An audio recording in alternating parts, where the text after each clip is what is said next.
สบายดีเพื่อนๆทุกคนได้ประมาณ 7-8 มื้อนี้แล้วเนาะที่ได้อัปโหลดวิดีโอลงไปใน YouTube หรือว่าใน Facebook เพราะว่าข้าพเจ้ายังไปเวียกนิดนึงอยู่ที่มาเลเซียเนาะแล้วก็มาในมื้อวันเสาร์นั้นถามว่าไปพุ่นม่วนบอม่วนหลายไปพุ่นจะมีกิจกรรมหลายอย่างเลยนะแล้วก็เลยบ่มีเวลามาเฮ็ดวิดีโอเนี่ยนะเมื่อยตอนค่ำแล้วเมื่อยเนี่ยนะแล้วมื้อนี้เขาจะมาเรียนพร้อมกันเลยว่าวิธีสร้างอาหารอยู่ในร้านอาหารเนี่ยนะด้วยทั่วไปแล้วเพิ่นจะใช้จักวิธีเนี่ยนะแล้วมื้อนี้ข้าพเจ้าจะมาสอนเกี่ยวกับ4วิธีสร้างอาหารอยู่ในร้านอาหารให้ทุกคนได้เรียนรู้โอเคเราไปเริ่มเลยเนาะโดยทั่วไปแล้วเข้าไปในร้านอาหารเขาจะถามเพราะว่า What do you like to order? What do you like to order? ทีนี้แปลว่าเจ้าอยากสั่งยังบอเจ้าต้องการสั่งยังบอนี่นะแล้วในเวลาเขาตอบได้สิตอบใดในเวลาตอบมันจะมี4วิธีเนาะที่ตอบเนาะเราบอกเสื้ออาหารเลยว่าค่อยต้องการนี้ค่อยอยากสั่งนี้สั่งนั่นเนี่ยนะแล้วอยู่ในนี้ข้าพเจ้าจะเอาพิซซ่าอิตาลีเนาะมาเป็นตัวอย่างเด้อแล้วทุกๆประโยคนี้ข้าพเจ้าจะเอาตัวนี้เข้าไปในนั้นว่าเขาอยากสั่งพิซซ่าอิตาลีเนี่ยนะเราไปเริ่มเลยข้อที่ 1 I would like to order an Italian pizza I would like to order an Italian pizza I would like to order an Italian pizza โอเคตัวนี้จะแปลง่ายๆว่าค่อยต้องการสร้างพิซซ่าอิตาลีโอเคสำนี้เนาะจะไปอ่านแต่ละตัวแบบซ่าๆเราให้แต่ละคนออกเสียงเนาะเพราะว่าเกี่ยวกับเรื่องเสียงนี่มันจะสำคัญหลายเด้อเพราะว่าในเวลากำลังเรียนภาษาอังกฤษเริ่มเนี่ยตอนที่เราเริ่มเรียนภาษาอังกฤษนะต้องพยายามฝึกให้เสียงเขาได้ดีนี่นะตัวนี้จะเป็นตัวที่สำคัญเนาะโอเคไปเริ่มเลย I would like to order an Italian pizza I would like to order an Italian pizza โอเคแล้วทุกท่านหรือว่าเพื่อนๆทุกคนจะได้เห็นที่ผ่านมาแล้วว่า I would นี่เพื่อนจะย่อเราจะเขียนเฉพาะแต่ตัวดีมันบอกเราตัวนี้จะอ่านใดๆเขาสิอ่านใดๆจังทึกเนี่ยนะตัวนี้จะอ่านง่ายๆเด้ออ่านง่ายๆถ้าว่าอ่านเฉพาะแต่ตัว I กับตัวดีนะเขาจะเอาตัว I กับตัวดีแล้วก็จุดอยู่ข้างกลางมันบอกเราจะอ่านว่า I'd นี่นะ I'd ตัวดีนี่นะ I'd ถ้าว่าอ่านต่อใส่ประโยคนี่เนาะเขาก็อ่านว่า I'd like เนี่ย I'd like นะ I'd like นะ I'd like okay I'd like to order an Italian pizza I'd like to order an Italian pizza I'd like to order an Italian pizza แต่ด้วยทั่วไปแล้วคนต่างประเทศเขาจะเว้าไวไหมบ่เขาจะเว้าไวเราค่อนข้างบ่ได้ยินนะโอเคอันนี้มันข้อที่ 1เนาะเขาจะไปตัวที่ 2เนาะ I will have an Italian pizza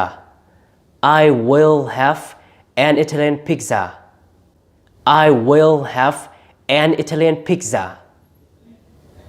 โอเคตัวนี้จะแปลง่ายๆว่าค่อยเอาพิซซ่าอิตาลีโอเคค่อยเอาพิซซ่าง่ายๆเขาจะถามว่า What do you like to order I will have an Italian pizza โอเคเท่านั้นพอโอเคไปอ่านอีกครั้งนึงด้ะ I will have an Italian pizza โดยทั่วไปแล้วจะเห็นเขาเจ้าย่อตัว I will เนี่ยนะมาเป็นตัวสั้นๆไหมบ่เช่นตัว I เรามาจุดอยู่ข้างกลางเรามีช่องตัว L เท่านั้นไหมบ่แล้วตัวนี้ว่าอ่านใดเนี่ยนะแค่ง่ายๆตัวนี้ก็อ่านว่า I'll เดี๋ยว I'll นี่นะ I'll have an Italian pizza I'll have an Italian pizza ส่วนหลายแล้วคนต่างประเทศเขาจะมักเกี่ยวกับเรื่องการเล่งเสียงนี่นะเพราะว่าไว้ง่ายแม่นบ่ที่ว่าสำหรับเฮานี่ค่อนข้างยากนะแม่นบ่เพราะว่าเฮาบ่ลึงเฮาเรียนภาษาเขาเจ้าเป็นภาษาที่2ภาษาที่3เป็นภาษาที่4ยากแม่นบ่ยากที่จะเล่งเสียงนี่นะแต่ว่าทุกอย่างก็คือได้มาจากการฝึกเด้อค่อยฝึกไปนี่นะโอเคอ่านอีกครั้งนึง2แถวตัวนี้แล้วเนาะตัวที่บ่ย่อกับตัวที่ย่อเลยเนาะ I will have an Italian pizza I'll have an Italian pizza โอเคแล้วตัวนั้นก็คือตัวที่2เนาะเราจะไปเข้าตัวที่3เลยตัวที่3จะว่า Could I have an Italian pizza Could I have an Italian pizza Could I have an Italian pizza โอเคตัวนี้แปลว่าอะไรแปลว่าค่อยเอาพิซซ่าอิตาลีได้บอเห็นนะ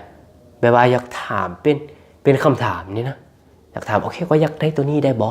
ได้ตัวนั้นได้บอเห็นนะเป็นแบบว่าโอเคถามเขาเจ้าก่อนถามอนุญาตก่อนนี่นะเป็นแบบนี้ซื่อเนี่ยบอ